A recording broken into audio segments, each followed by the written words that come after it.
Nadreen, Karachi में बागी सागर पंवर की रिपोर्ट मुताबिक रमज़ान शरीफ ईंदे ही कराची में महांगाई जो जिन बोतल में बाहर निकरी आयो है।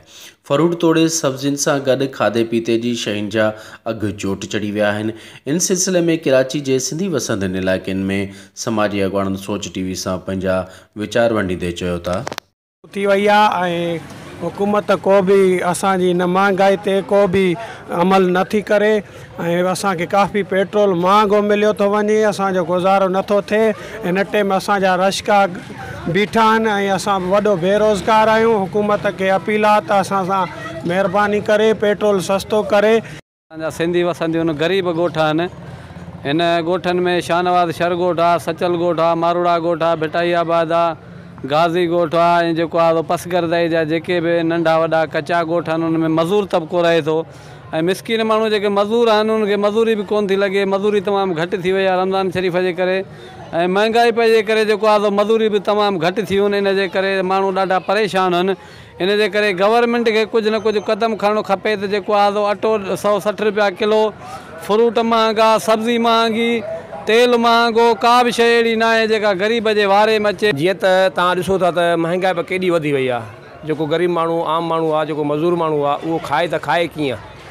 माण्हू मज़दूरी जेको आहे हिन रमज़ान जहिड़े महीने में जेको आहे माण्हू हर शइ खे सस्तो कंदो आहे ऐं हिते हर शइ महांगी लॻी पई आहे। असांजी गवर्नमेंट खे अपील आहे जेके असांजी गवर्नमेंट जेकी असांजे हिन वक़्तु असांजी मौजूदा गवर्नमेंट आहे उहा हिननि शयुनि ते कंट्रोल करे ऐं जेके शयुनि जूं टैक्स वग़ैरह वधायूं थी वञनि ऐं माण्हुनि आम माण्हू खे तकलीफ़ ॾिनी थी वञे त उन ते कंट्रोल कयो वञे। मुल्क में वधंदड़ महांगाई ते जेको आहे ॾुकार थी वियो आहे।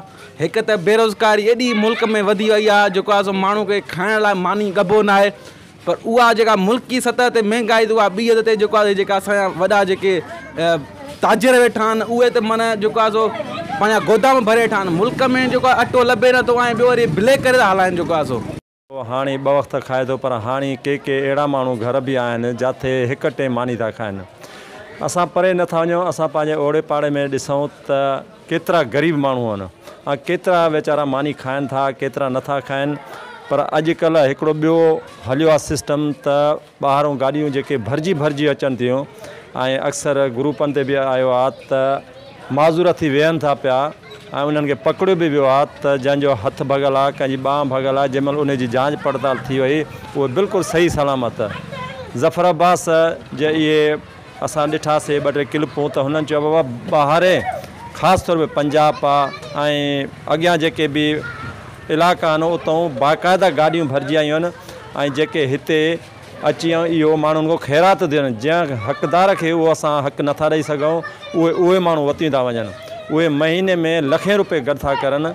पर हिते जेको अवाम आहे, सिंध अवाम आहे, जेके ॻोठ आहिनि, इन्हनि में जेके बि माण्हू आहिनि उन्हनि वीचारनि खे उहे रिलीफ नथा मिलनि।